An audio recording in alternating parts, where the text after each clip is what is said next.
नमस्कार दोस्तों, मैं हूं अंकित और मैं इस वक्त हूं गंगोत्री में। आज मैं आपको दिखाने वाला हूं गंगोत्री धाम का वो पहलू जब यहाँ कोई नहीं होता। होती है तो सिर्फ भागीरथी नदी की आवाज़ और मन को सुकून देने वाली शांति।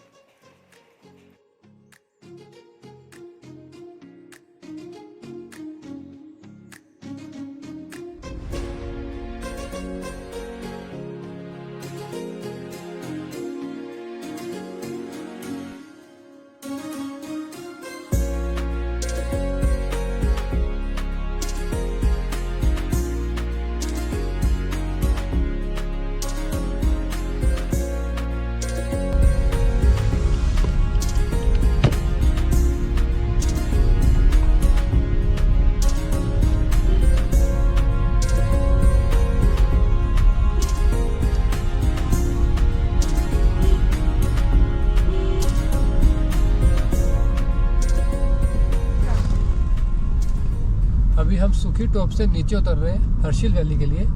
और ये हमारे जो रोड्स के दोनों साइड जो आप सूखे हुए पेड़ देख रहे हैं, एक्चुअली ये सभी सेब के हैं। ये एप्पल ऑर्चर्ड्स हैं सभी।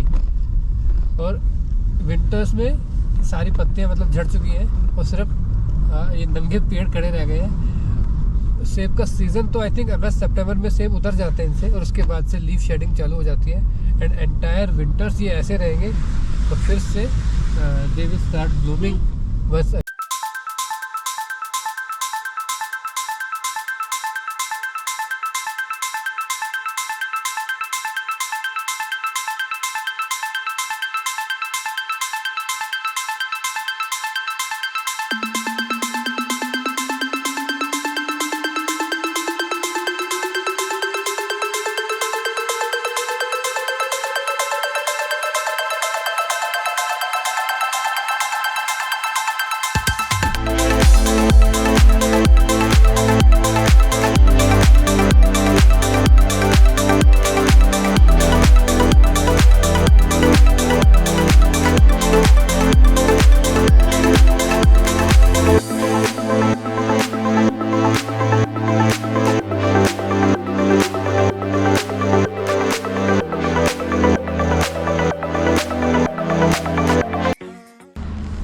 ये पूरा सामने भागीरथी रिवर का कोर्स है, उस पूरे पे बर्फबारी हुई है। एंटायर स्ट्रेच जो है बिल्कुल एंड में आप देखेंगे तो सिर्फ रिवर नदी का पानी बहता हुआ दिखाई देगा। अदरवाइज ये देखिए ऊपर से जब मैं देख रहा था इस एरिया को तो इट वॉज लुकिंग के ऐसे रेती पड़ी है नदी की, लेकिन नहीं, ये सफ़ेद चादर बर्फ़ की है, रेत की नहीं।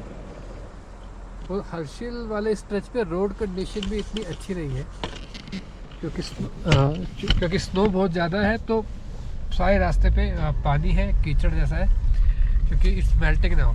तो बर्फ़ का पिघलना शुरू हो चुका है क्योंकि अब 3-4 दिनों से अच्छा सनी वेदर है। तो स्नो जितनी भी थी अब वो पिघलने लगी और इसकी वजह से पूरे एंटायर जो रूट पे कीचड़ जैसा होने लगा है।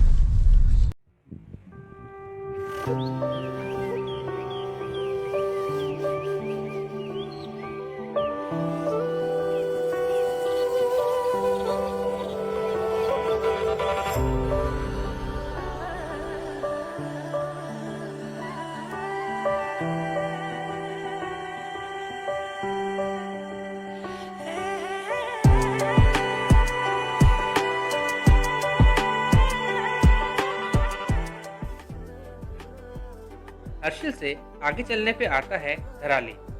धराली वैसे तो एक छोटा सा टाउन है जो गंगोत्री हाईवे में पड़ता है। यहाँ से ही गंगोत्री देवी के शीतकालीन निवास रुकबा जाने का रास्ता भी है। धराली में ठहरने के लिए होटल्स और होमस्टेज आसानी से मिल जाते हैं, लेकिन अभी तो सब बंद पड़ा है। सर्दियों में यहाँ पे टूरिस्ट बहुत ही कम आते हैं और इसीलिए यहाँ के लोकल्स नीचे के एरियाज में माइग्रेट कर जाते हैं।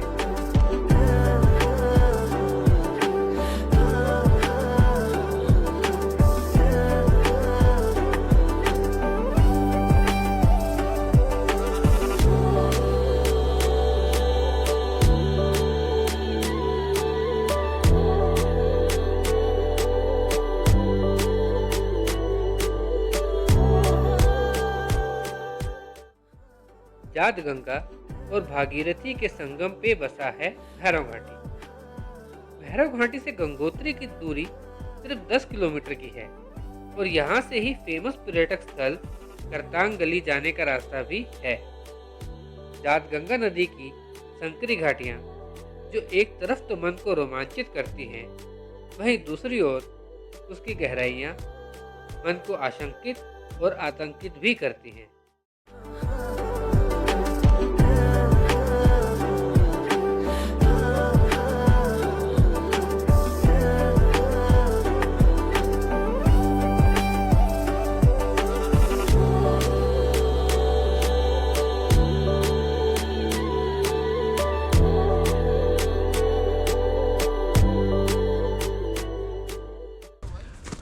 तो गंगोत्री धाम में मैं पहुंच चुका हूं और भयंकर स्नोफॉल है। ये देखिए, ढेर के ढेर पाइलअप है यहाँ पे स्नो का, और ये पूरा रास्ता भी जिस पे हम चल रहे हैं फुली एरिया स्नो कवर्ड है, और फिसलने का डर भी उतना ही है और जूतों के गीले होने का भी उतना ही है। बट यहाँ तक आना इस सीज़न में एक अपने आप में ना एक बहुत बड़ी बात है, क्योंकि हर्षिल का जो वैली का जो पूरा एरिया है ना, वह धूप कम बहुत कम आती है और वहाँ पे फिसलन बहुत ज़्यादा थी।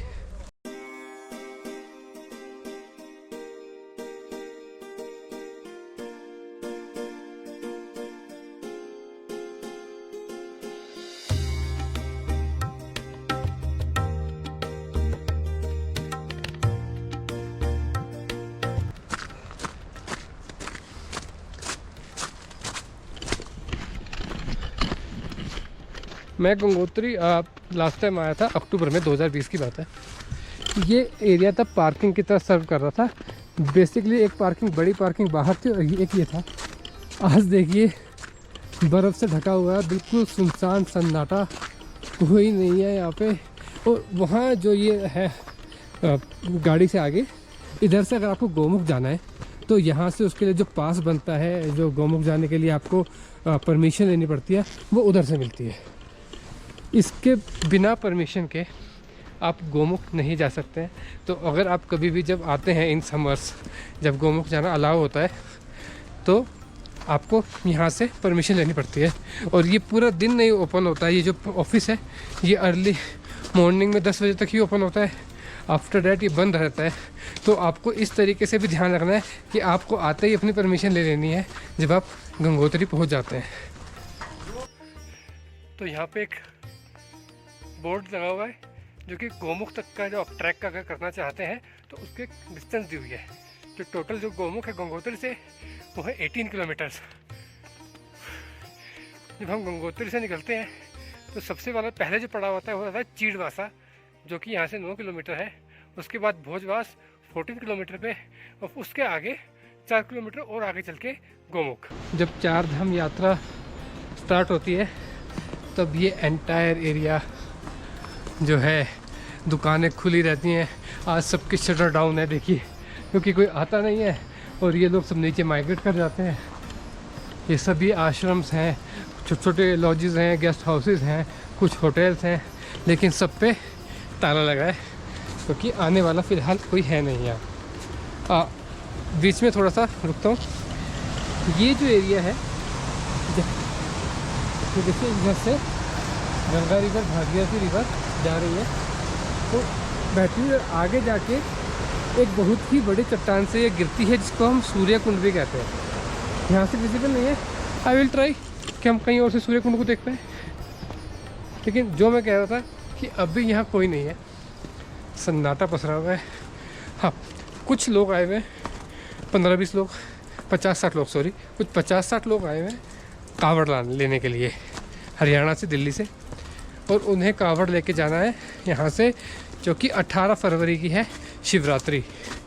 तो भक्त अपने भगवान के लिए हर कठिनाइयों का, और हर मौसम में, चाहे बर्फ़बारी हो, चाहे कितनी ही बर्फ़बारी हो, चाहे कितनी ही कठिनाइयाँ हो, लेकिन भक्ति भाव से जो आता है ना, वो हर कठिनाइयों को और हर बाधाओं को पार कर जाता है।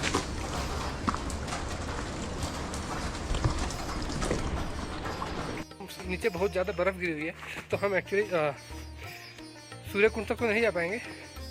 लेकिन सूर्य कुंड का जिक्र मैं इसलिए कर रहा था क्योंकि उससे जो जुड़ी हुई है, उससे रिलेटेड एक बात है जो मैं शेयर करना चाहूँगा।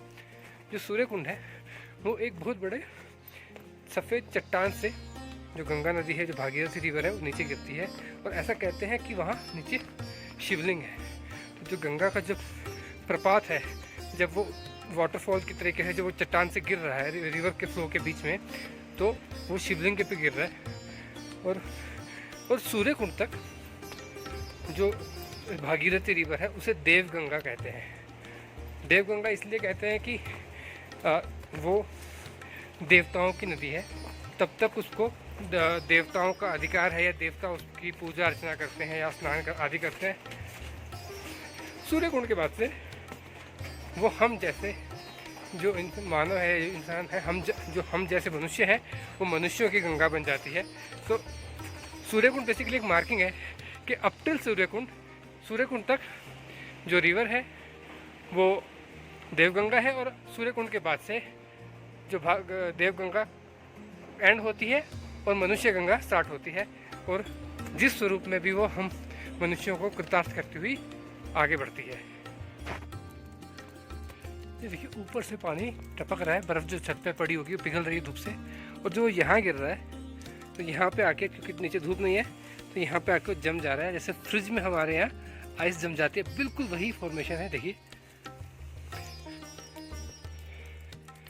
क्या खूबसूरत है। अभी थोड़ी देर पहले तो ये पिघली है और ये फिर से जम जा रही है नीचे गिर के।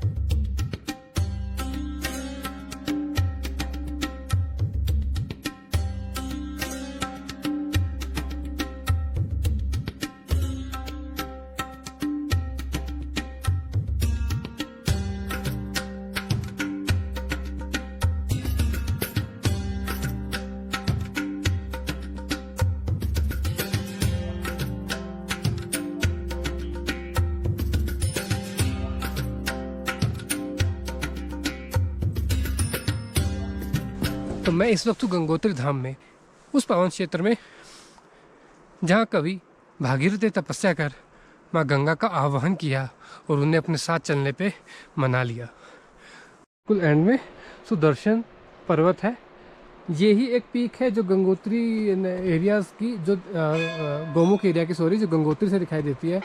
और रास्ता अगर आपको गोमुख जाना होता है, ये ऊपर उधर से वो जो स्टेयर्स जा रही है वहाँ से आप सीधा जाएंगे और ऊपर होते हुए इस वैली से दूर होते हुए चले जाएंगे। सॉरी, माँ गंगा का जो उद्गम स्थल है गोमुख, वहाँ पहुँच जाएंगे। लुक एट, आप देखिए कितनी ज़्यादा बर्फबारी है।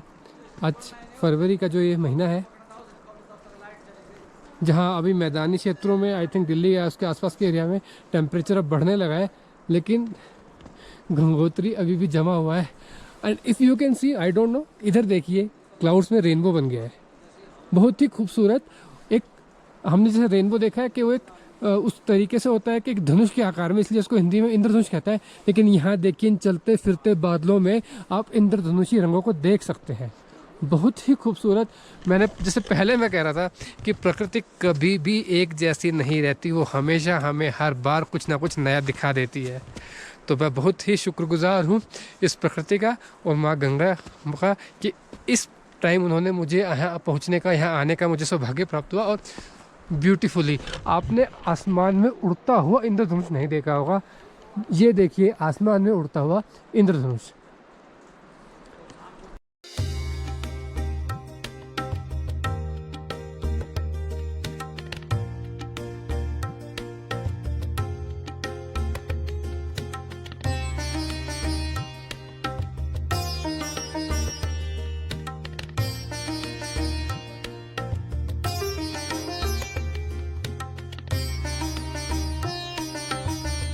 आइए चलते हैं अब माँ गंगा के घाट पे, जिसके किनारे हजारों ऋषि मुनि तप करते हैं और करोड़ों श्रद्धालु इसमें डुबकी लगा के पवित्र हो जाते हैं।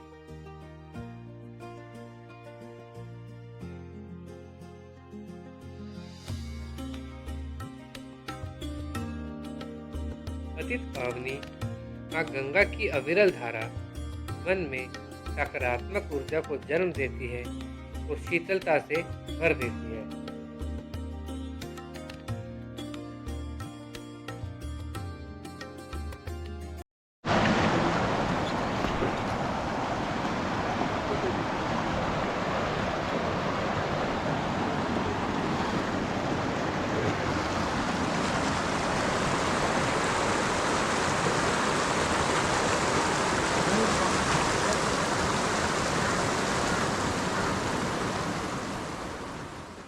प्रकृति के इस अद्भुत सौंदर्य ने जैसे मन को मोह लिया हो।